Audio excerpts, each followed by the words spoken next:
श्रीमद् भगवद् गीता अध्याय 15 प्रारम्भ हुन्छ। पुरुषोत्तम योग। श्री भगवान वाच ऊर्ध्वमूला मधा शाखमश्वत्थं प्राहुरव्ययं छन्दांसि यस्य पर्णानि यस्तं वेद स वेदवित्। भगवानले भन्नुभयो, माथितिर फेदवा जरा भएको, तलतिर हाँगाहरू फैलिएको र वेदका ऋचारूपी पातहरू भएको एउटा अविनाशी पिपलको वृक्ष छ। यस्तो वृक्षलाई जसले राम्रोसँग जान्दछ त्यसलाई वेदको ज्ञाता भनिन्छ। यसरी भक्ति योगका महत्त्वको विवेचना गरिसकेपछि कसैले प्रश्न गर्न सक्दछ, त्यसो भए वेदको प्रायोजन के हो? यसको प्रत्युत्तरमा यसै अध्यायमा भनिएको छ, वेदाध्ययनको प्रयोजन भगवान श्रीकृष्णलाई बुझ्नु हो। तसर्थ कृष्ण भावना भावित भएका र भगवत भक्तिमा लागेका मानिसहरूले वेदलाई पहिले नै जानिसकेका हुन्छन्। यहाँ यस भौतिक जगतमा हुने सांसारिक जटिलताहरूको तुलना पिपलको रुखसँग गरिएको छ। सकाम कर्ममा लागेको व्यक्तिका लागि यस्तो पिपलको रुखको कुनै औचित्य छैन, कुनै अन्त्य छैन। यो संसार रूपी वृक्षको कुनै अन्त्य छैन र यस्तो वृक्षमा आसक्त हुनेहरूले मुक्ति पाउने कुनै सम्भावना नै छैन। आत्माको उन्नतिका निमित्त रचित वैदिक मन्त्रहरू पनि यसै वृक्षका पातहरू जस्ता हुन्। यो वृक्षको फेद माथिबाट पलाएको छ, किनभने यसको प्रारम्भ ब्रह्माजी बस्ने ब्रह्माण्डको सर्वोच्च लोकबाट भएको छ। यो मोहरूपी अविनाशी वृक्षलाई बुझ्नेले मात्र यसबाट पार पाउन सक्दछ। यस मोहरूपी वृक्षबाट बाहिर निस्कने विधि पनि जानिराख्नु आवश्यक छ। भवबन्धनबाट बाहिर निस्कने कतिपय विधिहरूको वर्णन पहिलेका अध्यायहरूमा गरिसकिएको पनि छ र यो 15 अध्यायसम्म आइपुग्दा पाठकलाई भगवत भक्ति नै सबैभन्दा राम्रो बाटो हो भन्ने ज्ञान भइसकेको छ। भक्तिको मूल सिद्धान्त भनेको भौतिक कार्यबाट विरक्त हुनु र भगवानको दिव्य सेवाप्रति संलग्न हुनु हो। यस अध्यायको प्रारम्भमा सांसारिक आसक्तिबाट मुक्त हुने विधिको वर्णन गरिएको छ। यो संसाररूपी वृक्षको फेद माथितिर फर्केको छ। यसको अर्थ ब्रह्माण्डको सर्वोच्च लोकमा अवस्थित पूर्ण भौतिक पदार्थबाट यसको प्रारम्भ हुन्छ। यहीबाट सम्पूर्ण ब्रह्माण्डको विस्तार हुन्छ र त्यसका शाखाहरू विभिन्न लोकहरूका रूपमा विस्तारित छन्। यसको फल भन्नु नै धर्म, अर्थ, काम र मोक्ष जस्ता जीवका कर्महरूको प्रतिफल हो। संसारमा माथितिर फेद र तलतिर हाँगा भएको यस किसिमको रुख अहिलेसम्म कसैले देखेको छैन, तर वास्तवमा कुरा त्यस्तै छ। रुखहरूले घेरिएको कुनै तलाउ वा पोखरीका छेउछाउमा पुगेर पोखरीका पानीमा हेरेमा त्यहाँ हामीले ती रुखहरूलाई देख्न सक्दछौँ। पोखरीका नजिक उभिने यस्ता रुखको छाया पोखरीमा पर्दा फेद माथि र हाँगाहरू तलतिर झुन्डिएको देखिन्छ। अर्को शब्दमा भन्नुपर्दा यो भौतिक जगत रूपी वृक्ष भनेको आध्यात्मिक जगत रूपी वास्तविक वृक्षको प्रतिबिम्ब वा छाया मात्र हो। आध्यात्मिक जगतको यो प्रतिबिम्ब त्यसै गरी हाम्रो इच्छामा अडिएको छ। जसरी वृक्षको प्रतिबिम्ब जलमा परेको देखिन्छ, यो प्रतिबिम्बित भौतिक प्रकाशमा अवस्थित वस्तुहरूको मूल कारण इच्छा हो। अतः यस भौतिक जगतबाट मुक्त हुन चाहनेले विश्लेषणात्मक अध्ययनद्वारा यो वृक्षको राम्रो ज्ञान प्राप्त गर्नुपर्दछ। अनि मात्र उसले यस संसार रूपी वृक्षबाट आफ्नो सम्बन्ध विच्छेद गर्न सक्दछ। यो वृक्ष वास्तविक वृक्षको प्रतिबिम्ब हुनाले ठिक त्यसको प्रतिरूप जस्तो देखिन्छ। आध्यात्मिक जगतमा सबै कुरा छन्। निराकारवादीहरू ब्रह्मलाई यो भौतिक वृक्षको मूल जरा मान्दछन् अनि सांख्य दर्शन अनुसार यही मूल जराबाट प्रकृति र पुरुष प्रकट हुन्छन् अनि ती 3 गुणहरू उत्पन्न हुन्छन्। त्यसपछि 5 स्थूल तत्व पञ्चमहाभूतहरू उत्पन्न हुन्छन् अनि 10 इन्द्रिय र मनको उत्पत्ति हुन्छ। यसरी सबै संसार 24 तत्त्वहरूमा विभाजित छ। यदि ब्रह्म सम्पूर्ण भौतिक अभिव्यक्तिको केन्द्र भएमा यस केन्द्रबाट 180 डिग्रीको गोलार्धमा भौतिक जगत छ र अर्को 180 डिग्रीको गोलार्धमा आध्यात्मिक जगत रहेको छ। यो भौतिक जगत आध्यात्मिक जगतको उल्टो प्रतिबिम्ब हो। यसको सुल्टो रूप भनेको वास्तविक आध्यात्मिक जगत हो। आध्यात्मिक जगत पनि यो भौतिक जगत जस्तै विविधतापूर्ण छ। प्रकृति भन्नु परमेश्वरको बहिरङ्गा शक्ति हुन् र पुरुष स्वयं परमेश्वर हुनुहुन्छ। यसको व्याख्या यसै भगवद् गीतामा पहिल्यै भइसकेको छ। यो सृष्टि भौतिक हुनाले क्षणिक छ, प्रतिबिम्ब अस्थायी हुन्छ, त्यसैले यो कहिले देखिन्छ र कहिले देखिँदैन। तर यो प्रतिबिम्बको मूल स्वरूप शाश्वत छ। वास्तविक वृक्षको भौतिक प्रतिबिम्बलाई काटिदिनु पर्दछ। यदि कसैलाई वेदको ज्ञाता भनेर चिनाएमा त्यसले यो जगतसँग को आसक्तिलाई विच्छेद गर्न जानिसकेको छ भन्ने बुझिन्छ। उसले यो विधि जानेको छ, त्यसैले वास्तवमा वेदलाई जानेको छ। वेदका कर्मकाण्डहरूप्रति आकर्षित हुने व्यक्तिलाई यस वृक्षका सुन्दर हरिया पातहरूतिर आकर्षित भएको मानिन्छ। त्यस्ता मानिसलाई वेदको वास्तविक उद्देश्य थाहा हुँदैन। स्वयं भगवानले भन्नुभए अनुसार वेदको विशेष उद्देश्य प्रतिबिम्बित भएको छाया वृक्षलाई काटेर आध्यात्मिक जगतको वास्तविक वृक्षलाई प्राप्त गर्नु हो। अधश्चोर्ध प्रसृतास्तस्य शाखा गुणप्रवृत्ता विषयप्रबाला अधश्च मूलान्यनुसन्ततानि कर्मानुबन्धीनि मनुष्यलोके। यस वृक्षका हाँगाहरू माथि र तलतिर फैलिएका छन्। प्रकृतिका तीनवटा गुणहरूद्वारा यो वृक्षको पालन पोषण भएको छ। इन्द्रियका विषयहरू यसका हाँगा हुन्। यो वृक्षका जराहरू पनि तलतिर फैलिएका छन् र ती मानव समाजका सकाम कर्मद्वारा बाँधिएका छन्। यो पिपलको रुखको व्याख्यालाई यहाँ अझै विस्तृत वर्णन गरिएको छ। यसका शाखाहरू चारैतिर फैलिएका छन्। तल्लो भागमा मानिस, पशु, घोडा, गाई, कुकुर, बिरालो आदि जीवका विभिन्न योनिहरू छन्। यिनीहरू उक्त रुखका हाँगाको तल्लो भागमा अवस्थित छन् र ती हाँगाहरूका माथिल्लो भागमा देवता, गन्धर्व तथा अन्य उच्च स्तरीय जीव योनिहरू रहेका छन्। सामान्य वृक्षको पोषण जलबाट हुन्छ र यस वृक्षको पोषण प्रकृतिका तीन गुणहरूबाट भइरहेको छ। कहिलेकाहीँ पर्याप्त पानी नपर्नाले कुनै जमिन सुक्खा वा बाँझो हुन्छ र कुनै जमिन पानीको पर्याप्त सुविधाले हरियालीयुक्त हुन्छ। ठिक त्यसै गरी जहाँ प्रकृतिको कुनै विशेष गुणको मात्रा बढी हुन्छ त्यस ठाउँमा तदनुरूपका विभिन्न जीव योनिहरू प्रकट हुन्छन्। रुखका ससाना हाँगाहरू भनेका इन्द्रियका विषय हुन् भन्ने मानिन्छ। प्रकृतिका विभिन्न गुणको विकासद्वारा हामी विभिन्न प्रकारका इन्द्रियहरूको विकास गर्दछौँ र ती इन्द्रियहरूद्वारा हामी विभिन्न प्रकारका इन्द्रिय विषयहरूको भोग पनि गर्दछौँ। हाँगाका टुप्पाहरू भनेका नाक, कान, आँखा आदि इन्द्रियहरू हुन् र यिनीहरू विभिन्न इन्द्रिय विषयका भोगमा आसक्त छन्। यी शब्द, स्पर्श, रूप, रस आदि इन्द्रियका विषय हुन् र यिनीहरू नै यस वृक्षका ससाना हाँगा हुन्। आसक्ति र विरक्ति यसका सहायक जरा हुन् जो विभिन्न प्रकारका कष्ट र इन्द्रिय भोगका सह उत्पादन हुन्। चारै दिशामा फैलिएका यी साना सहायक जराहरूबाट धर्म र अधर्मका प्रवृत्तिहरूको विकास भएको मानिन्छ। वास्तविक मूल जरा ब्रह्मलोकबाट सुरु हुन्छ र अरू जराहरू मर्त्यलोकमा हुन्छन्। उच्चलोकमा गएर पुण्य कर्मको फल भोग गरिसकेपछि मानिस पुनः पृथ्वीमा झर्दछ र उन्नतिका लागि आफ्ना सकाम कर्मलाई नवीकरण गर्दछ। यस मनुष्यलोकलाई कर्मक्षेत्र भनिएको छ। न रूपमस्येय तथोपलभ्यते नान्तो न चार्दिन च प्रतिष्ठा अश्वत्थमेनं सुविरूढमूलमसङ्गस्तस्त्रेण दृढेन चित्वा तदा पदं तत्परिमार्गितव्यं यस्मिन् न गता न निवर्तन्ति भूय तमेव चाद्धं पुरुषं प्रपद्ये यतः प्रवृत्ति प्रसृता पुराणी। यस रुखको वास्तविक स्वरूपको अनुभव यो जगतमा गर्न सकिँदैन। यसको आदि कहाँ हो, अन्त कहाँ छ र आधारशिला कता छ भन्ने कुरा कसैलाई थाहा छैन। तैपनि मानिसले सङ्कल्पका साथ विरक्त रूपी हतियारद्वारा बलियोसँग जरा गाडेको यो रुखलाई काट्नु पर्दछ र त्यसपछि उसले यस्तो ठाउँको खोजी गर्नु पर्दछ जहाँ पुगेपछि फर्कनु पर्दैन। त्यस्ता ठाउँमा पुगेर मानिस भगवानका शरणमा पर्दछ जहाँबाट अनादिकालदेखि प्रत्येक वस्तुको प्रारम्भ विस्तार पनि हुँदै आएको छ। स्पष्ट रूपमा यहाँ के भनिएको छ भने यो पिपलको रुखको वास्तविक स्वरूप यस भौतिक जगतमा रहेर चिन्न सकिँदैन। यसका जराहरू माथि फर्केका छन् तर वास्तविक वृक्षको विस्तार यसको ठिक विपरीत दिशामा हुने गर्दछ। यो वृक्षको भौतिक विस्तारमा अल्झिएका मानिसलाई यसको आदि कहाँ छ, अन्त कहाँ छ र कति टाढासम्म यो फैलिएको छ भन्ने कुराको जानकारी नै हुँदैन। तैपनि मानिसले यसको कारणको खोजी त गर्नै पर्दछ। म मेरो पिताको छोरा हुँ, मेरो पिताजी कसैका छोरा हुनुहुन्छ र उहाँका पिताजी कसैको हुनुहुन्छ भन्दै पिताको पिता खोज्दै जाने भए मानिस आफ्ना आदि पिता ब्रह्माजीसम्म पुग्दछ। ब्रह्माजी पनि गर्भोदक साई विष्णुबाट उत्पन्न हुनुभएको हो। यसरी खोजी गर्दै जब मानिस अन्त्यमा भगवान समक्ष पुग्दछ अनि उसको अनुसन्धान कार्य सकिन्छ। मानिसले भगवानका विषयमा जानकारी भएका व्यक्तिहरूको सङ्गत गरेर यो वृक्षको मूल जरो भगवानको खोजी गर्नुपर्दछ। यस प्रकारको ज्ञान पाएर मानिस बिस्तारै बिस्तारै वास्तविकताको यो झुटो प्रतिबिम्बबाट विरक्त हुन्छ। ज्ञानद्वारा यस वृक्षसँगको सम्बन्ध विच्छेद गरेपछि मानिस वास्तविक मूल वृक्षमा अवस्थित हुन पुग्दछ।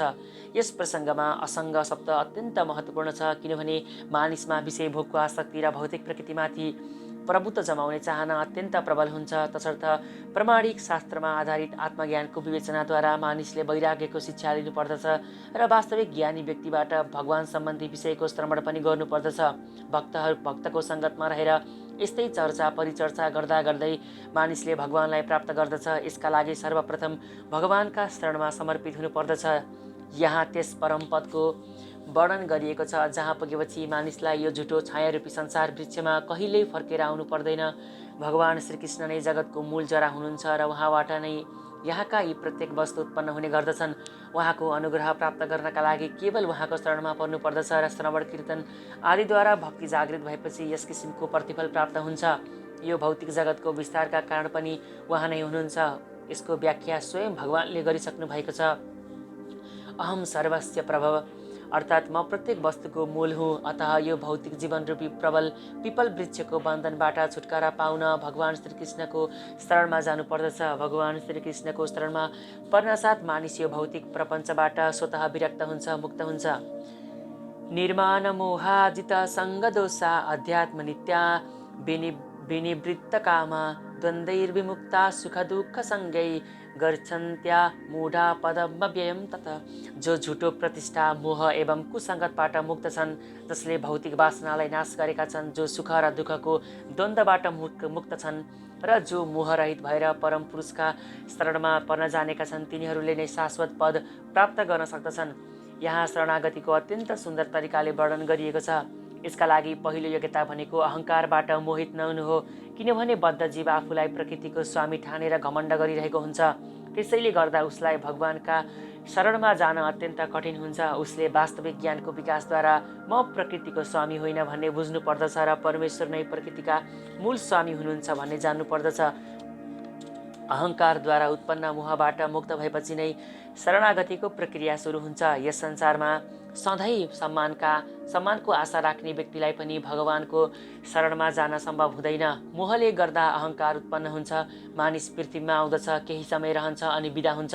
तर मूर्खतावश उसले आफूलाई नै यो संसारको स्वामी हुँ भन्ने ठान्दछ। यसरी उसले सबै कुरामा जटिलता सिर्जना गर्दछ र सधैँ कष्ट उठाइरहन्छ। सारा संसार यही प्रभावमा चलिरहेको छ। मानिसहरूले यो भूमि या यो पृथ्वीलाई मानव समाजको सम्पत्ति ठानेका छन् र हामी नै यसका स्वामी हौ भन्ने गलत धारणामा परेर उनीहरूले यसको विभाजन गरेका छन्। मानव समाज नै यो विश्वको स्वामी हो भन्ने गलत धारणाबाट मानिसलाई मुक्त पाउनु पर्दछ। जब मानिस यो भ्रान्त धारणाबाट मुक्त हुन्छ अनि मात्र ऊ पारिवारिक, सामाजिक तथा राष्ट्रिय स्नेहबाट उत्पन्न हुने कुसङ्गतबाट पनि मुक्त हुन सक्दछ। यी त्रुटिपूर्ण सङ्गतहरूले नै मानिसलाई यस संसारमा बाँधेर राखेका छन्। यो अवस्थापछि मानिसले आध्यात्मिक ज्ञानको विकास गर्नुपर्दछ। उसले यस्तो ज्ञानको विकास गर्नुपर्दछ जसबाट उसलाई यथार्थमा कुन वस्तु आफ्नो हो र कुन वस्तु वास्तवमा आफ्नो होइन भन्ने जानकारी प्राप्त होस्। वस्तुहरूको सही ज्ञान भएपछि मात्र मानिस दुःख, सुख, हर्ष, विषाद जस्ता सम्पूर्ण द्वन्द्वभावबाट मुक्त हुन सक्दछ। ज्ञानले परिपूर्ण भएपछि मानिसलाई भगवानको शरणमा पर्न सम्भव हुन्छ तथा सजिलो हुन्छ। न तद्भासयतो सूर्यो न शशाङ्को न पावक यद्गत्वा न निवर्तन्ते तद्धाम परमं मम। यो मेरो परमधाम न सूर्यद्वारा, न चन्द्रमाद्वारा, न अग्निद्वारा वा विद्युतद्वारा नै प्रकाशित हुन्छ। जो त्यहाँ पुग्दछन् तिनीहरू फेरि कहिले यस पृथ्वीमा फर्केर आउँदैनन्। यहाँ आध्यात्मिक जगत वा भगवान श्रीकृष्णको धामको वर्णन गरिएको छ, जसलाई कृष्णलोक वा गोलोक वृन्दावन पनि भनिन्छ। चिन्मय आध्यात्मिक आकाशमा न त सूर्यको प्रकाशको आवश्यकता पर्दछ, न चन्द्रमाको प्रकाश, आगो र विद्युतको आवश्यकता पनि त्यहाँ हुँदैन, किनभने त्यहाँका सम्पूर्ण लोकहरू स्वयं प्रकाशित छन्। यस ब्रह्माण्डमा एउटा मात्र सूर्यलोक छ जो स्वयं प्रकाशित छ, तर आध्यात्मिक आकाशमा सबै लोकहरू स्वयं प्रकाशित छन्। वैकुण्ठ नामले चिनिने ती सबै लोकहरूको जाज्वल्यमान तेजले प्रकाशवान आकाशको निर्माण भएको छ, जो ब्रह्मज्योतिका नामले चिनिन्छ। वास्तवमा यो तेज कृष्णलोक वा गोलोक वृन्दावनबाट उत्पन्न भइरहेको हुन्छ। यो तेजको एक भाग महत्तत्व अर्थात् भौतिक जगतबाट ढाकिएको छ। यसका अतिरिक्त ज्योतिर्मय आकाशको अधिकांश भाग आध्यात्मिक लोकहरूले भरिएको छ, जसलाई वैकुण्ठ भनिन्छ र तिनमा पनि गोलोक वृन्दावन सबैभन्दा मुख्य हो। यो अन्धकारमय भौतिक जगतमा रहँदासम्म जीवात्मा बद्ध अवस्थामा हुन्छ, तर यो भौतिक जगत रूपी प्रतिबिम्ब झुटो वृक्षलाई काटेर चिन्मय आकाशमा पुग्ने बित्तिकै ऊ मुक्त हुन्छ। त्यसपछि उसलाई यहाँ फर्किनु पर्दैन। यो बद्ध जीवात्मा रहँदासम्म उसले आफूलाई भौतिक जगतको स्वामी ठानेको हुन्छ, तर मुक्त अवस्थासम्म पुग्न साथ ऊ आध्यात्मिक जगतमा प्रवेश गर्दछ र परमेश्वरको पार्षद बनेर बस्दछ। त्यहाँ उसले सच्चिदानन्दमय जीवनको उपभोग गर्दछ। यस सूचनाबाट मानिस आकर्षित हुनु पर्दछ। उसले त्यही शाश्वत जगतमा आफूलाई पुर्याउने अभिलाषा राख्नु पर्दछ र सत्यताको यो झुटो प्रतिबिम्बबाट आफूलाई अलग राख्नु पर्दछ। यस भौतिक संसारप्रति अत्यन्त आसक्त हुनेहरूका लागि यो आसक्तिलाई काट्न अत्यन्त कठिन हुन्छ। तर यदि कुनै मानिस कृष्ण भावना भावित भएर बिस्तारै यसबाट अनासक्त हुने अवसर उसले पाउँदछ मानिसले आफूलाई कृष्ण भावना भावित भक्तहरूको सङ्गतमा राख्नुपर्दछ। उसले कृष्ण भावनाप्रति समर्पित भएको समाज खोज्नुपर्छ जहाँ भक्तिको विधान सिक्न पाइयोस्। यसरी उसले यस संसारप्रतिको आसक्तिलाई काट्न सक्दछ। गेरुवा वस्त्र धारण गरेर मात्र भौतिक जगतको आकर्षणबाट विरक्त हुन सकिँदैन। यसका लागि भगवत भक्तिप्रति आसक्ति हुनुपर्दछ। अतः मानिसले गीताको 12औं अध्यायमा वर्णन गरिएको भक्ति योगलाई गम्भीरतापूर्वक ग्रहण गर्नुपर्दछ। यही नै कल्याणको एकमात्र उपाय हो र यसैका सहायताले सही वृक्षको छाया स्वरूप यो संसाररूपी वृक्षबाट मुक्त हुन सकिन्छ। अन्य सबै प्रकारका विधिहरू भौतिक प्रकृतिद्वारा दूषित भएको कुरा यहाँ वर्णन गरिएको छ र भनिएको छ। केवल भक्ति मात्र पूर्णतया शुद्ध र दिव्य छ। यहाँ प्रयोग भएको परमम्मम यी दुई शब्द अत्यन्त महत्त्वपूर्ण छन्। वास्तवमा संसारको प्रत्येक कुना काप्चा भगवानको सम्पत्ति भए तापनि आध्यात्मिक जगत परम श्रेष्ठ र षड ऐश्वर्यले पूर्ण छ। कठोपनिषद 2:15मा पनि यसैको पुष्टि गर्दै भनिएको छ, चिन्मय जगतमा सूर्यको प्रकाश, चन्द्रमाको प्रकाश या तारागणको प्रकाशको आवश्यकता पर्दैन, किनभने त्यहाँ सम्पूर्ण चिन्मय आकाश भगवानको आन्तरिक शक्तिद्वारा प्रकाशित छ। न तत्र सूर्यो भाति न चन्द्र तारकाम। तर त्यस परमधाममा केवल शरणागतिबाट मात्र पुग्न सकिन्छ। अरू कुनै साधनद्वारा त्यहाँ पुग्न सकिँदैन। ममैवांशो जीवलोके जीवभूत सनातन मनसष्ठानीन्द्रियाणि प्रकृतिस्थानि कर्षति। यस बद्ध जगतका सबै जीवहरू मेरै शाश्वत अंश हुन्। बद्ध जीवन पाएका कारणले तिनीहरू मनसहित 6वटा इन्द्रियहरूसँग कठोर सङ्घर्ष गरिरहेका छन्। यस श्लोकमा जीवको स्पष्ट स्वरूप प्रस्ताइएको छ। जीवहरू शाश्वत रूपमा परमेश्वरका सूक्ष्म अंश हुन्। जीव बद्ध अवस्थामा अलग्गै व्यष्टिको रूपमा धारण गर्दछ र मुक्त अवस्थामा परमेश्वरसँग एकाकार हुन्छ भन्ने कुरा सत्य होइन। जीव सनातन रूपमा परमेश्वरको अंश हो। जीवलाई यहाँ प्रष्ट रूपले सनातन भनिएको छ। वेद वचन अनुसार परमेश्वर आफूले आफैलाई असंख्य रूपमा प्रकट गर्नुहुन्छ र विस्तार गर्नुहुन्छ, जसमध्ये प्रारम्भिक विस्तारलाई विष्णु तत्त्व र दोस्रो चरणलाई विस्तारको जीवात्मा भनिन्छ। अर्को शब्दमा भगवान विष्णुलाई निजी विस्तार वा स्वांश रूप तथा जीवात्मालाई भिन्न भिन्न विस्तार वा विभिन्नांश पनि भनिन्छ। आफ्नै निजी अंशद्वारा उहाँ भगवान राम, नृसिंहदेव, विष्णुमूर्ति तथा वैकुण्ठ लोकका प्रधान देवताका रूपमा प्रकट हुनुहुन्छ। पृथक अंश विस्तार, जीव विस्तार, जीव उहाँका नित्यदास हुन्। भगवानका निजी अंश विस्तार सधैँ विद्यमान छन्। यसै गरी पृथ्वी पृथक अंश जीवको पनि आफ्नै स्वरूप वा पहिचान छ। परमेश्वरको पृथक अंश भएका कारणले जीवमा पनि उहाँको आंशिक गुणहरू हुन्छन्। तीमध्ये स्वतन्त्रता एउटा हो। एउटा आत्माका रूपमा प्रत्येक जीवको आफ्नो निजी व्यक्तित्व हुन्छ र उसमा अलिकति स्वतन्त्रता पनि हुन्छ। यही स्वतन्त्रताको दुरुपयोग गर्दा जीव बद्ध बन्न पुग्दछ र यसको सही उपयोग गरेमा जीव सधैँ मुक्त हुन सक्दछ। दुवै अवस्थामा गुणात्मक रूपले जीव भगवान नजिकै जत्तिकै सनातन हुन्छ। मुक्त स्थितिमा ऊ यो भौतिक अवस्थाबाट मुक्त रहन्छ र भगवानको दिव्य सेवामा संलग्न रहन्छ। तर बद्ध जीवनमा रहँदा प्रकृतिका गुणद्वारा अभिभूत भएर उसले भगवानको दिव्य प्रेमा भक्तिलाई भुलिदिन्छ।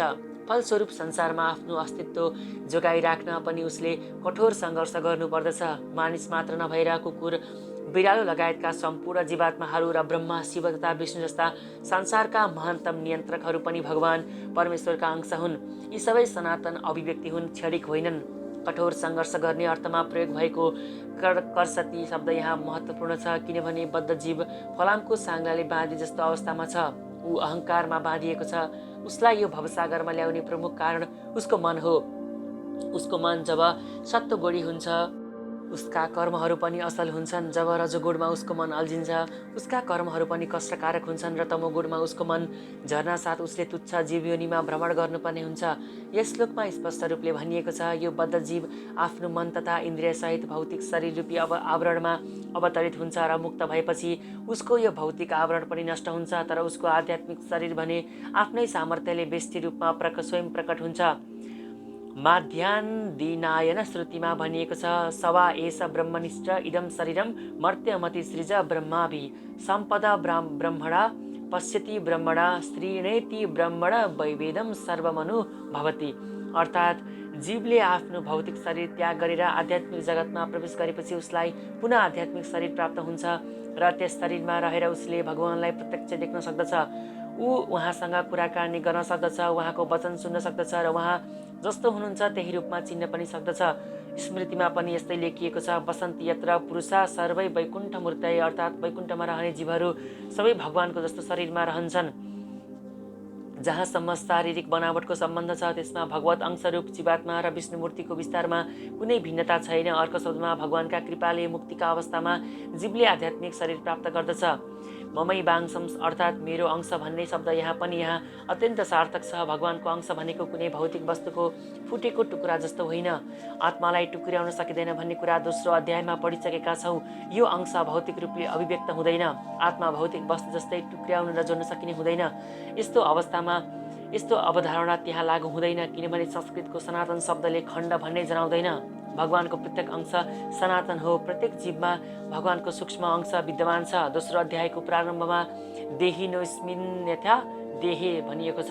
त्यस अंशले शारीरिक बन्धनबाट मुक्त भएपछि चिन्मय आकाशको वैकुण्ठ लोकमा आफ्नो पुरानो आध्यात्मिक शरीर प्राप्त गर्दछ र भगवानको सानिध्य प्राप्त गर्दछ। सुनको सानो अंश पनि सुन नै भए जस्तै भगवानको अंश भएकोले जीव पनि गुणात्मक दृष्टिले भगवान समान हो भन्ने अभिमत राख्ने गरिन्छ।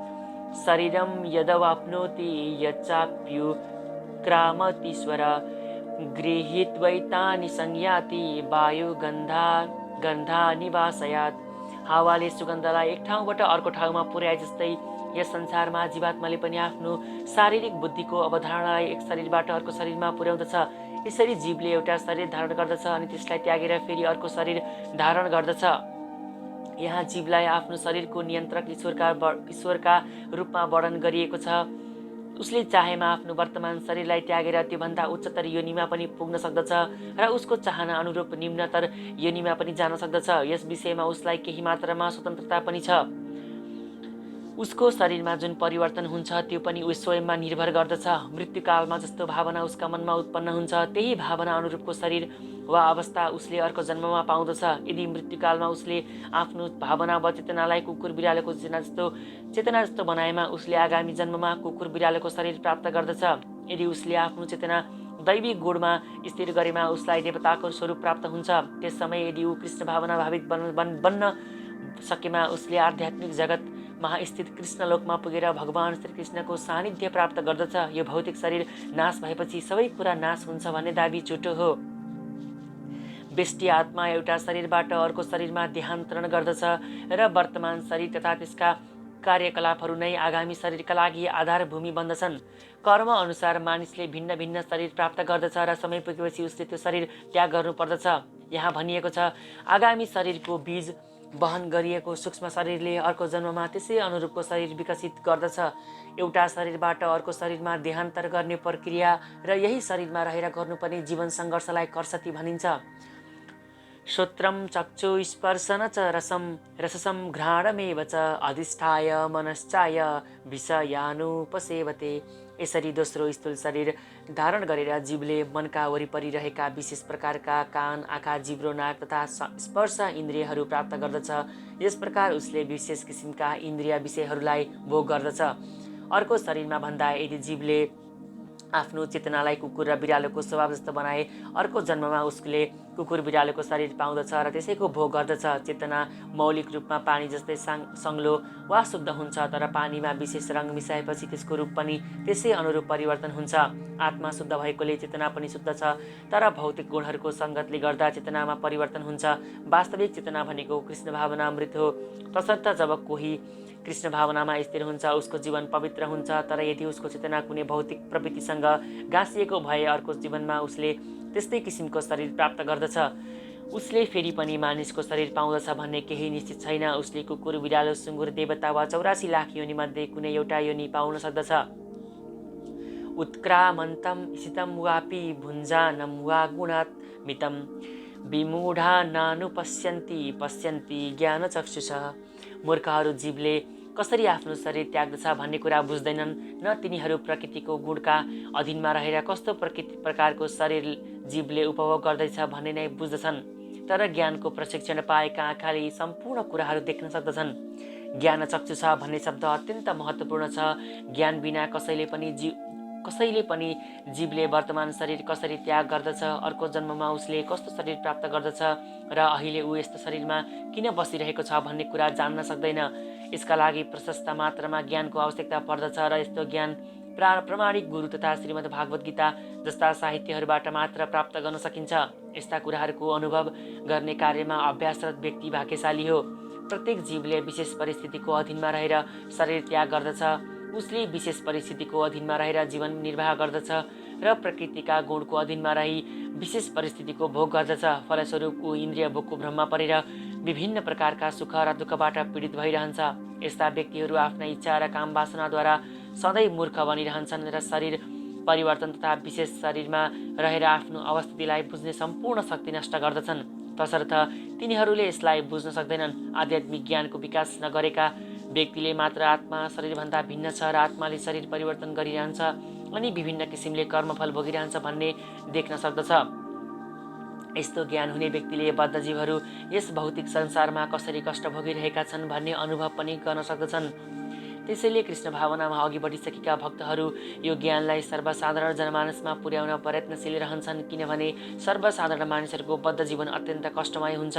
ती मानिसहरूले पनि यस्तो कष्टमय जीवनबाट बाहिर निस्केर कृष्ण भावना भावित हुन पर्दछ र आध्यात्मिक लोकमा पुग्नका लागि स्वयं आफूलाई मुक्त बनाउनु पर्दछ। यतन्तो योगिनश्चैनं पश्यान्त्यात् मनस्वस्थितं यतन्तोऽप्यकृतात्मानो नैनं पश्यन्त्यचेतसः। आत्मा साक्षात्कार गरेका प्रयत्नशील योगीहरूले यी सबै कुरा स्पष्ट रूपमा देख्न सक्दछन्, तर जसको मन विकसित भएको छैन र जसलाई आत्मा साक्षात्कार पनि भएको छैन तिनीहरूले प्रयत्न गरे पनि कहाँ के भइरहेको छ भन्ने देख्न सक्दैनन्। आत्मा साक्षात्कारको मार्गमा लागेका योगीहरू धेरै हुन सक्दछन्, तर जसलाई आत्मा साक्षात्कार भएको छैन तिनले जीवको शरीरमा कस्ता कस्ता परिवर्तन भइरहेका छन् भन्ने देख्न सक्दैनन्। यस प्रसङ्गमा योगिनः शब्द महत्त्वपूर्ण छ। आजकाल विभिन्न किसिमका तथाकथित योगीहरू छन् र तिनीहरूका धेरै योग सङ्गठनहरू पनि छन्, तर वास्तविक आत्मा साक्षात्कारका विषयमा तिनीहरू अन्धा नै छन्। तिनीहरू केही सीमित आसन वा व्यायाममा नै व्यस्त हुन्छन् र केही शारीरिक सुगठन तथा स्वास्थ्य लाभ गरेर सन्तुष्ट हुन्छन्। त्यसबाहेक तिनीहरूलाई थप केही जानकारी हुँदैन। त्यस्ता मानिसहरूलाई नै भनिन्छ यतन्त्योऽप्यकृतात्मना। त्यस्तो तथाकथित योग पद्धतिको अभ्यास गरेर तिनीहरू कहिले स्वरूप सिद्ध हुन सक्दैनन्। त्यस्ता मानिसहरूले आत्माको देहान्तरण प्रक्रियालाई बुझ्न सक्दैनन्। वास्तविक योगको अभ्यास गरेका व्यक्तिले मात्र आत्मा जगत र परमेश्वरको अनुभूति गर्न सक्दछन्। अर्को शब्दमा भन्दा कृष्ण भावनामा रहेर शुद्ध भक्तिमा लागेका भक्ति योगीले मात्र कुन कुरा कसरी भइरहेछ भन्ने कुरा बुझ्न सक्दछन्। यदादित्य गतं तेजो जद्भासा यतोऽखिलं यच्चन्द्रमसि यच्चाग्नौ तत्तेजो विद्धिमामकम्। सम्पूर्ण विश्वको अन्धकार नाश गर्ने सूर्य मबाट नै प्रकाशित हुन्छ र त्यसै गरी अग्नि र चन्द्रमामा हुने तेज पनि मबाट नै उत्पन्न हुन्छन्। अज्ञानी मानिसले यो सबै काम कसरी भइरहेको छ भन्ने कुरा बुझ्न सक्दैन। तथापि भगवानले यहाँ जे भन्नुभएको छ त्यसलाई बुझे पनि मानिसमा ज्ञानको उदय हुन थाल्दछ। सूर्य चन्द्र अग्नि तथा बिजुली सबै देखेका छन्, तर त्यो सूर्यको तेज, त्यो चन्द्रमाको तेज अनि अग्नि र बिजुलीको तेज सबै भगवानबाट उत्पन्न भएका हुन् भन्ने कुरा मात्र बुझ्ने प्रयास गर्नुपर्दछ। यस्तो अवस्थामा कृष्ण भावनामृतको प्रारम्भले यस भौतिक जगतका बद्ध जीवहरूको प्रगतिका लागि ठूलो अवसर प्राप्त गर्दै आएको छ। जीवात्मा मूलतः परमेश्वरका अंश भएको हुनाले भगवानले त्यहाँ तिनीहरू कसरी आफ्नो घर भगवत धाममा फर्कन सक्दछन् भन्ने सङ्केत गर्नुभएको छ। यस श्लोकबाट हामी सूर्यले सम्पूर्ण सौर्यमण्डललाई प्रकाशित गरिरहेको छ भन्ने कुरा बुझ्न सक्दछौँ। ब्रह्माण्डहरू धेरै छन् र सौर्यमण्डलहरू पनि धेरै छन्, तर प्रत्येक ब्रह्माण्डमा केवल एउटा मात्र सूर्य हुन्छ। भगवत गीता 10:21मा चन्द्रमालाई पनि एउटा नक्षत्र मानिएको छ। नक्षत्राणा महं शशि। परमेश्वरको चिन्मय आकाशको आध्यात्मिक तेज नै सूर्यको प्रकाश हो। सूर्योदय सँगसँगै मानिसका कामकाजहरू आरम्भ हुन्छन्। भोजन तयार पार्नका लागि तिनीहरू आगो बाल्दछन्। कारखाना सञ्चालन गर्न र यस्ता विभिन्न काम गर्न मानिसहरू आगो बाल्दछन्।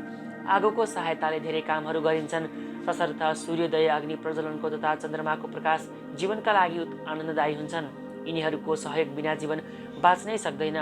तसर्थ मानिसलाई सूर्य, चन्द्र तथा अग्निको प्रकाश र तेज स्वयं भगवान श्रीकृष्णबाट उत्पन्न भइरहेको छ भन्ने ज्ञान हुनासाथ उनीहरूमा कृष्ण भावनाको उदय हुन्छ।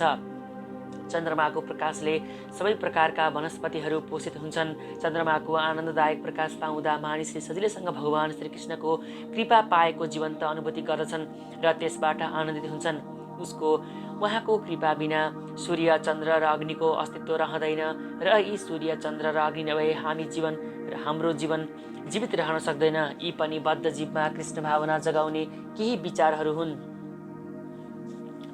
गामाविश्य च भूतानि धारयाम यः मोजसा पुष्णामि चौषधि सर्वा सोमो भूत्वा रसात्मकः।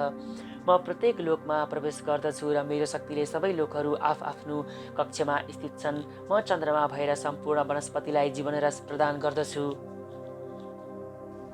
यहाँ के कुरा बुझ्न सकिन्छ भने यी सबै लोकहरू भगवानको शक्तिले गर्दा हावामा स्थिर भइरहेका छन्। भगवान प्रत्येक अणु, प्रत्येक लोक तथा प्रत्येक जीवमा प्रवेश गर्नुहुन्छ। ब्रह्म संहितामा पनि यसको विवेचना गरिएको छ। त्यहाँ भनिएको छ परमात्मा भगवानका अंश हुनुहुन्छ र उहाँ प्रत्येक लोक, प्रत्येक ब्रह्माण्ड, प्रत्येक जीव र अणुमा प्रवेश गर्नुहुन्छ। उहाँको उपस्थितिले गर्दा प्रत्येक वस्तु ठिक ठिक तरिकाले प्रकट भएका हुन्। आत्माको उपस्थिति भएकोले नै जीवित मनुष्य पानीमा पौडिन सक्दछ। तर जब त्यो जीवित स्फुलिङ्ग शरीरबाट बाहिर निस्कन्छ तब शरीर मुर्दा बन्दछ अनि त्यो शरीर पानीमा डुब्दछ। गलेपछि त्यो शरीर पनि तृण वा अन्य वस्तु जस्तै माथि उत्रिन्छ तर मर्ने बित्तिकै मृत शरीर पानीमा डुब्छ। यसै गरी यी सबै लोकहरू शून्यमा अडिएका छन्। भगवानको परम शक्तिको प्रवेशका कारणले यस्तो भएको हो। जसरी हातभरिको धुलोलाई मुठीले अड्याइरहेको हुन्छ त्यसरी नै प्रत्येक लोकलाई उहाँको शक्तिले अड्याइरहेको छ। मुठीमा बन्द रहन्जेल धुलो खस्न सक्दैन, तर त्यही धुलोलाई हावामा फाल्ने बित्तिकै त्यो तल झर्दछ। यसै गरी वायुमा पौडिरहेको यी सबै लोकहरू वास्तवमा विराट स्वरूप भगवानका मुठीमा बाँधिएका छन्। उहाँको बल र शक्तिले गर्दा नै समग्र चर तथा अचर वस्तुहरू आफ्ना स्थानमा अडिएर रहन सकेका छन्। वैदिक मन्त्रमा पनि भनिएको छ भगवानको शक्तिले गर्दा सूर्य चम्किरहेका छन् तथा सारा लोकहरू लगातार घुमिरहेछन्। उहाँको कारणले यदि यस्तो नहुने भए यी सारा लोकहरू वायुमा धुलोका कण उडे जस्तै उड्ने थिए र नष्ट हुने थिए। यसै गरी भगवानको शक्तिले गर्दा चन्द्रमाबाट सबै वनस्पतिहरूको पोषण भइरहेको छ। चन्द्रमाको प्रभावले गर्दा सागसब्जीहरू स्वादिष्ट हुने गर्दछन्। चन्द्रमाको प्रकाश बिना वनस्पति वा सागसब्जीहरू न बढ्न सक्दछन् न स्वादिष्ट नै हुन्छन्। मानव समाजले भगवानको कृपाद्वारा काम गरिरहेका छन्, सुखपूर्वक बाँचिरहेका छन् र भोजनको स्वाद लिइरहेका छन्। अन्यथा मानव जाति जीवित रहन पनि सक्ने थिएन। यहाँ रसात्मक शब्द अत्यन्त महत्त्वपूर्ण छ। प्रत्येक वस्तु परमेश्वरको शक्तिद्वारा चन्द्रमाको प्रभावले स्वादिष्ट बनेका छन्।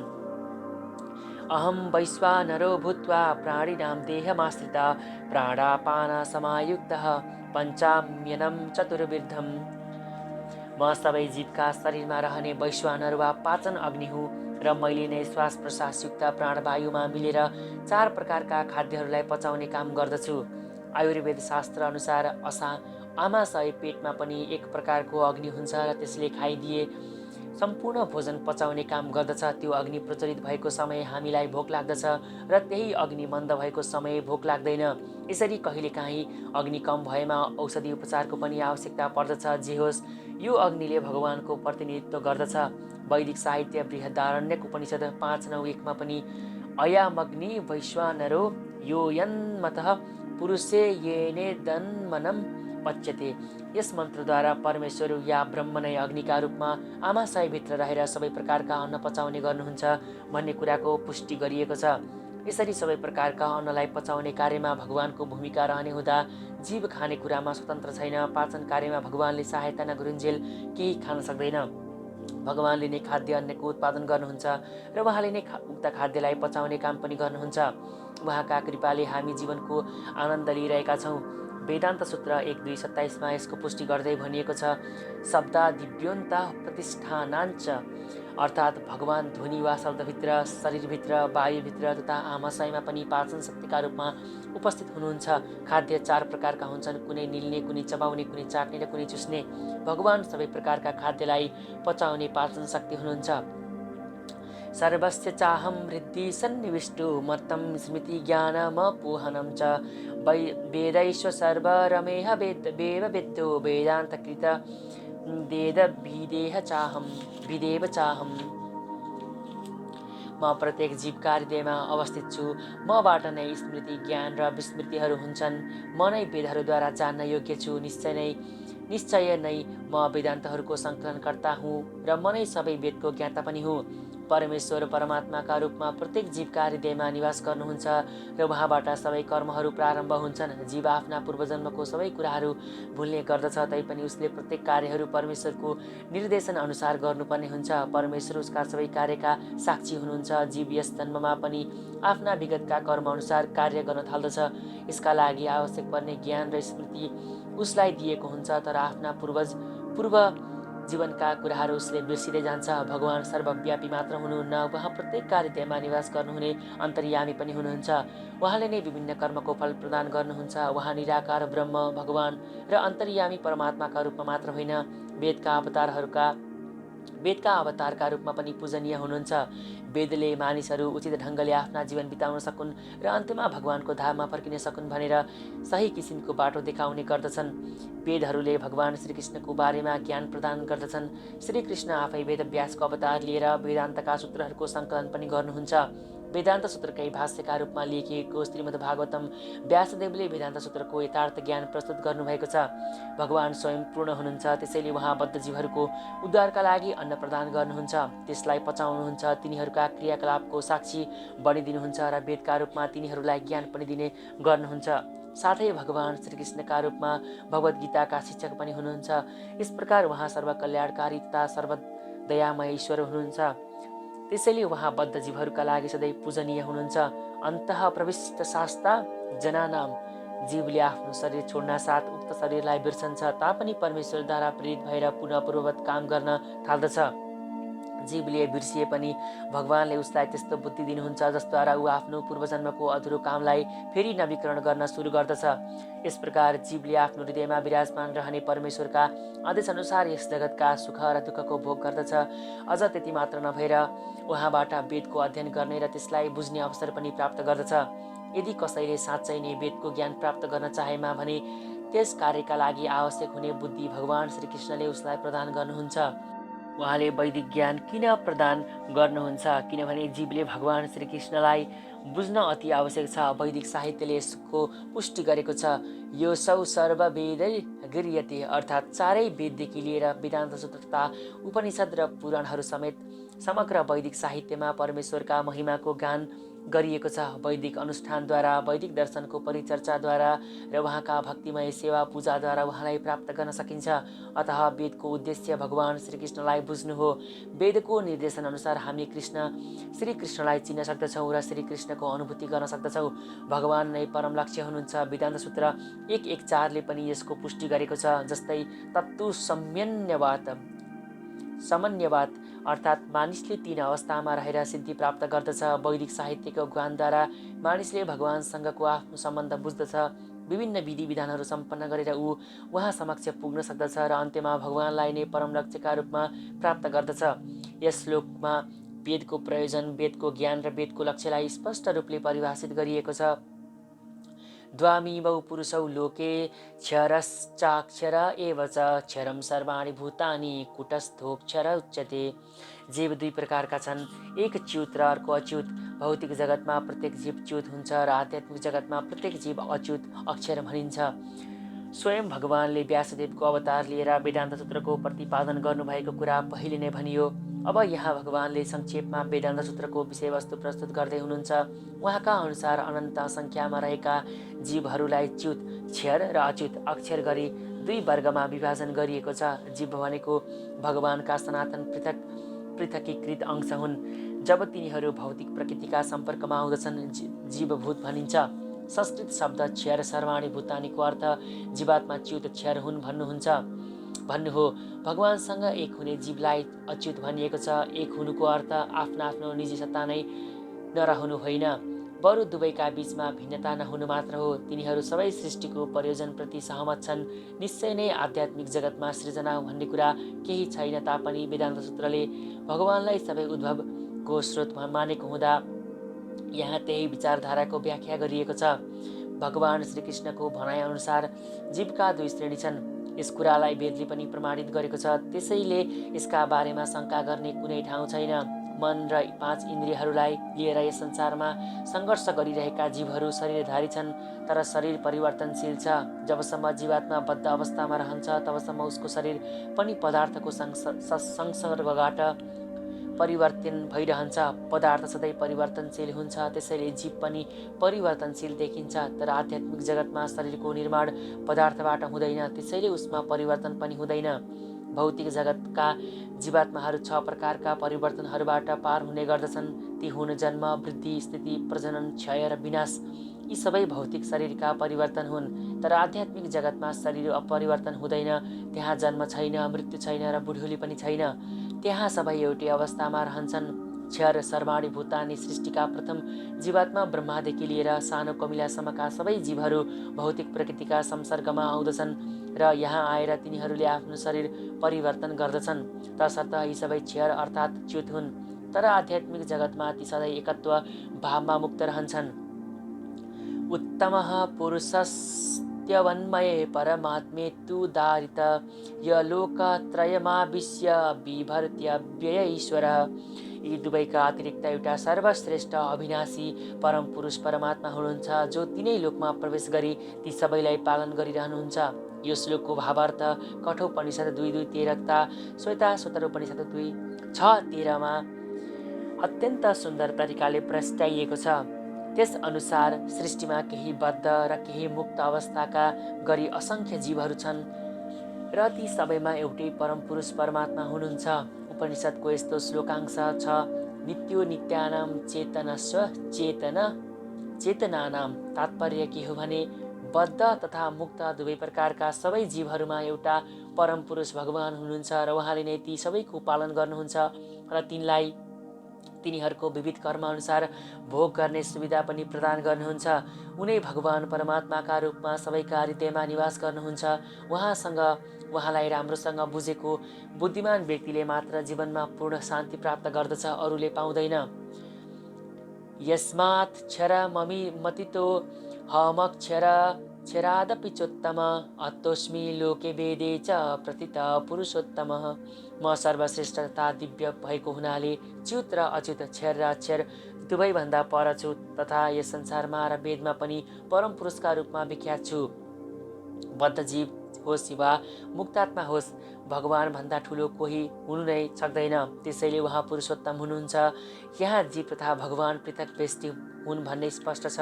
तर तिनमा अन्तर के छ भने जीवात्मा बद्ध अवस्थामा रहेको होस् वा मुक्त अवस्थामा, उसले मात्रामा भगवानको अचिन्त्य शक्तिलाई पार गर्न सक्दैन। जीवात्मा र परमेश्वर समान स्तरका वा बराबरीका हुन् भन्ने सोच्नु सबै पक्षबाट गलत हो। जीवात्मा र परमेश्वरको व्यक्तित्वका बीचमा जहिले पनि श्रेष्ठता र निम्नता रहिरहन्छ। भगवान भन्दा ठुलो कोही पनि हुन सक्दैन। त्यसैले यो उत्तम शब्द यहाँ अत्यन्त सार्थक छ। यहाँ यो लोके शब्द पौरुष आगम स्मृति शास्त्रका लागि प्रयोग भएको छ। निरुक्ति कोशमा यसको पुष्टि गर्दै भनिएको छ, लोक्यते वेदार्थोनेन। वेदको प्रयोजनको व्याख्या स्मृति शास्त्रहरूद्वारा गरिएको छ। वेदहरूमा भगवानको अन्तर्यामी परमात्मा स्वरूपको पनि वर्णन गरिएको छ। वैदिक शास्त्र छान्दोग्योपनिषद 8:12-3मा लेखिएको छ, तावदेश सम्प्रसादो स्माक्षरीरात् समुत्थाय परम ज्योतिरूपम सम्पदम स्वेन रूपेण विनिश्य पद्धते स उत्तमः पुरुष। अर्थात् शरीरबाट बाहिर त्यस परमात्माले निराकार ब्रह्म ज्योतिमा प्रवेश गर्नुहुन्छ अनि उहाँ आफ्नो आध्यात्मिक पहिचानका साथ आफ्नो त्यही स्वरूपमा रहनुहुन्छ। उहाँ परमात्मालाई नै परम पुरुष भनिन्छ।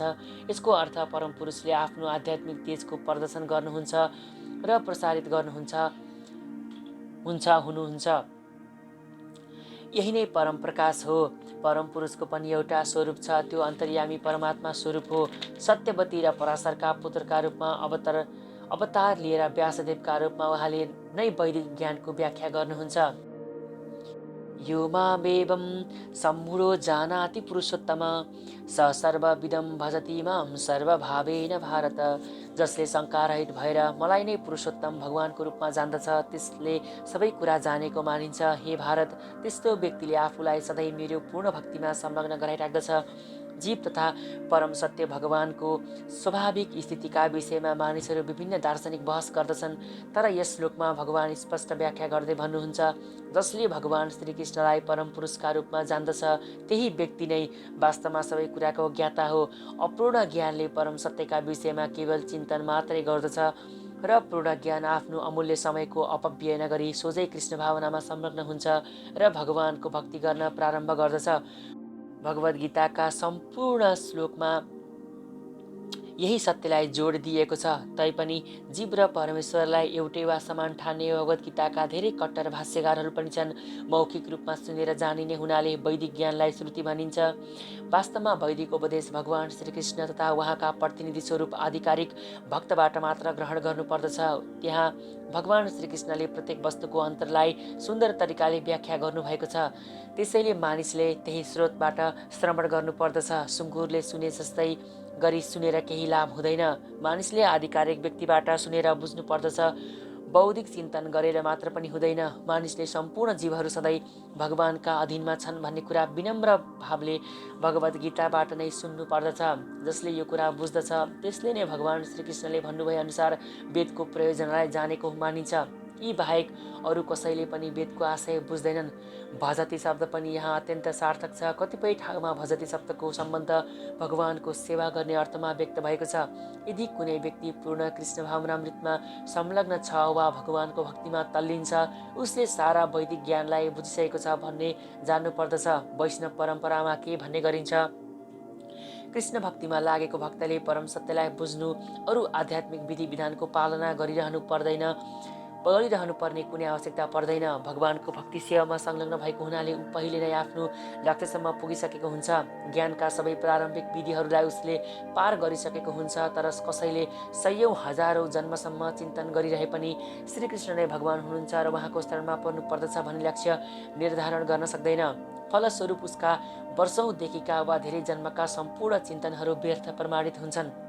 इति गुह्यतमशास्त्र मिदं युक्तमया नघ एतद्बुद्ध्वा बुद्धिमान्यस् यात्कृतस्य भारत। ए अनग, यो ज्ञान वैदिक शास्त्रको सबैभन्दा गोपनीय अंश हो, जसलाई अहिले मैले प्रकट गरेँ। हे भरतपुत्र, जसले यसलाई राम्ररी बुझ्दछ त्यो बुद्धिमान मानिन्छ र उसका सबै प्रयासहरू पूर्ण भएको मानिन्छ। यहाँ भगवानले सम्पूर्ण शास्त्रको सार यही हो भन्नुभएको छ। यही कुरा स्पष्ट पार्नुभयो। तसर्थ भगवानले जुन रूपमा भन्नुभयो हामीले त्यही रूपमा यसलाई ग्रहण गर्नुपर्दछ। यसो भएमा नै मानिस बुद्धिमान हुन्छ र दिव्य ज्ञानले पूर्ण हुन्छ। अर्को शब्दमा भन्दा भगवानको यो दिव्य दर्शनलाई बुझ्ने र उहाँको दिव्य सेवामा लागिरहने व्यक्ति नै प्रकृतिको गुणका सबै सङ्क्रमणबाट मुक्त हुन सक्दछ। भक्ति भनेको नै आध्यात्मिक ज्ञानको एउटा विधि हो। जहाँ भक्ति हुन्छ भौतिक सङ्क्रमणहरू त्यहाँ हुँदैनन्। भगवत भक्ति र स्वयं भगवान एउटै हुनुहुन्छ, समान हुनुहुन्छ, किनभने यी दुवै आध्यात्मिक हुन्। भक्ति परमेश्वरको अन्तरङ्ग शक्तिमा रहन्छन्। भगवान सूर्य समान हुनुहुन्छ र अज्ञानलाई अन्धकार समान मानिन्छ।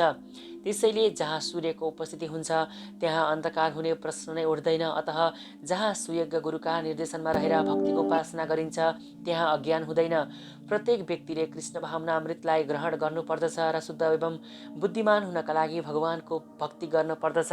जबसम्म कसैले यही पद्धतिले भगवान श्रीकृष्णलाई जान्दैन र उहाँका भक्तिमा लाग्दैन, तबसम्म सामान्य मनुष्यका दृष्टिमा त्यो व्यक्ति जतिसुकै बुद्धिमान मानिए पनि यथार्थमा त्यसलाई परिपूर्ण बुद्धिमान मानिँदैन। यहाँ जुन अनग शब्दले अर्जुनलाई सम्बोधन गरिएको छ त्यो पनि अत्यन्त सार्थक छ। हे अनग अर्थात् हे निष्पाप भन्नुको अर्थ सबै पाप कर्मबाट मुक्त नभएसम्म भगवान श्रीकृष्णलाई बुझ्नु अति कठिन हुन्छ भन्ने हो। प्रथमतः मानिस सबै सङ्क्रमणहरूबाट तथा सबै पाप कर्महरूबाट मुक्त हुनुपर्दछ, अनि मात्र उसले भगवानलाई बुझ्न सक्दछ। यो भक्ति योग अत्यन्त शुद्ध र शक्तिशाली हुने हुँदा एकपटक भक्तिमा लीन भएपछि मानिस स्वतः निष्पाप हुन पुग्दछ। कृष्ण भावनामा लागेका शुद्ध भक्तहरूको सङ्गतमा रहेर भक्ति गर्दा कतिपय विशेष कुराहरूलाई छोडिदिनुपर्ने हुन्छ। सबैभन्दा महत्त्वपूर्ण कुरा हृदयको दुर्बलतामाथि विजय प्राप्त गर्नु हो। प्रकृतिमाथि प्रभुत्व जमाउने इच्छाका कारणले गर्दा मानिसको पतन हुन्छ र यसरी मानिसले भगवानको दिव्य प्रेमा भक्तिलाई त्याग्न पुग्दछ। हृदयको अर्को दुर्बलता आधिकारिक रूपले भौतिक प्रकृतिमाथि प्रभुत्व जमाउने इच्छा राखी भौतिक पदार्थको स्वामित्वप्रति आसक्त हुनु हो। हृदयको यस्तै दुर्बलताका कारणले गर्दा नै मानिस सांसारिक समस्याबाट ग्रस्त भएको हो। यस अध्यायका प्रारम्भिक 5 श्लोकहरूमा हृदयका यिनै दुर्बलताबाट मुक्त हुने विधिको वर्णन गरिएको छ र 6औं श्लोकदेखि अध्यायको अन्त्यसम्म पुरुषोत्तम योगको विवेचना गरिएको छ। यस प्रकार श्रीमद् भगवद गीता ग्रन्थ अन्तर्गत पुरुषोत्तम योग शीर्षक 15औं अध्यायको भक्ति वेदान्त तात्पर्य समाप्त भयो।